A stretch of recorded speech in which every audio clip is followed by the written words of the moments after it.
There's more information in a phone book than there is in this particular big pile of phone numbers. It has saved real lives. I mean, real folks have come home with their legs. Real folks have not been their lives taken when they're commuting to work because of this program.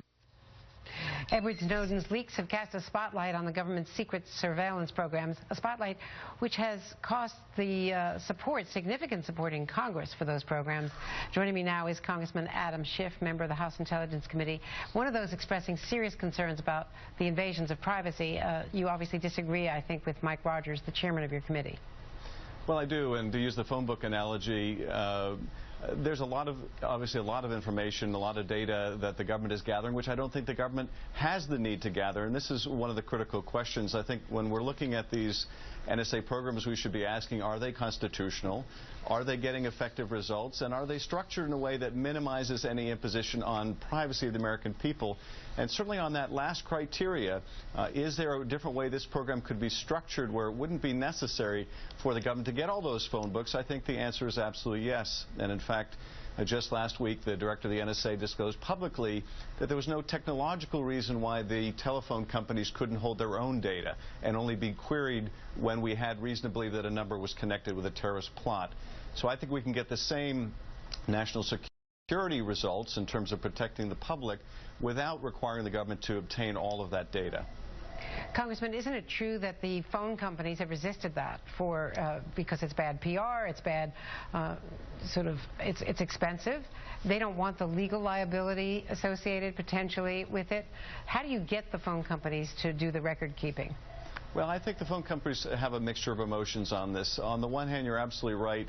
They would rather say, we got a court order and we just gave them what they asked for. And yes, it's a lot of data, but we're just following the requirement of the government.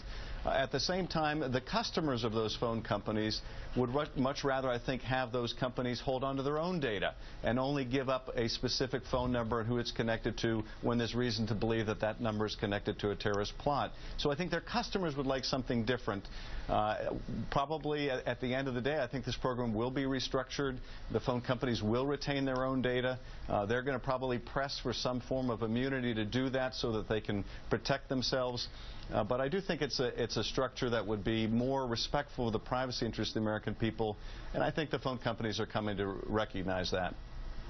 And you and others who agree with you in both parties came so close to striking down the funding for these programs, the closest that anyone has come, particularly because of the debate that has now ensued.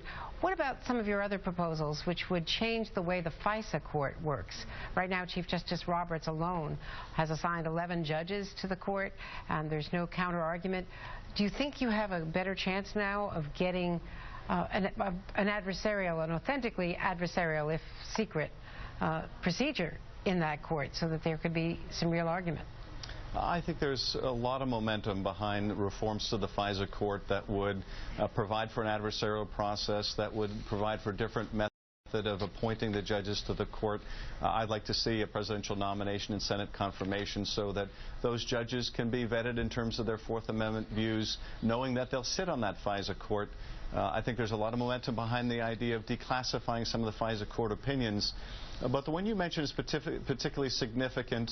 I think at the end of the day, the issue will be, where will that adversary come from? Will it be an attorney who works within the Department of Justice that's appointed for that purpose? Or will it be, as I and I think many others would favor, someone that is selected by the Privacy Board that's at least has some independence and distance from the government, both of which would have to have the security clearances necessary to be able to access these issues and speak in an informed way to the court.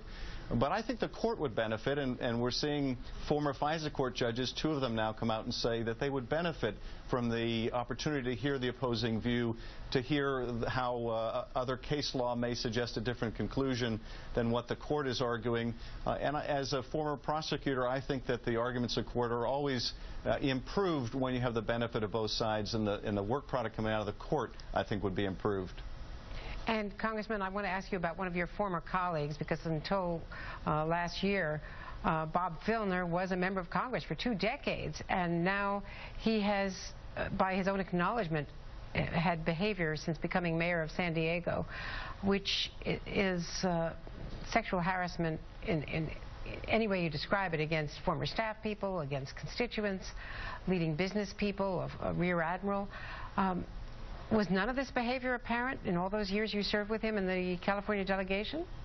Well, none of it was apparent to me. I didn't work closely with him, and I'm not the kind of person that he would have approached in the manner that he did or harassed in the manner that he did these women. I agree with those that have asked him to step down. I think he really will have to step down. And it's sad to see. It's terrible to learn about these actions that he's taken. It reflects poorly on the office, and I don't know how he can continue in that office given all that has been alleged now. But no, I never saw any indication of it, and the only thing that we did see, because it was quite public, was a run-in he had at the airport when he was alleged to have shoved one of the personnel there, and I think ultimately accepted responsibility for that. But this comes as a big surprise to a great many of us, and it's quite sad to see it all take place. Thank you so much, Congressman. Thanks for being with us Andrea. today from our Burbank.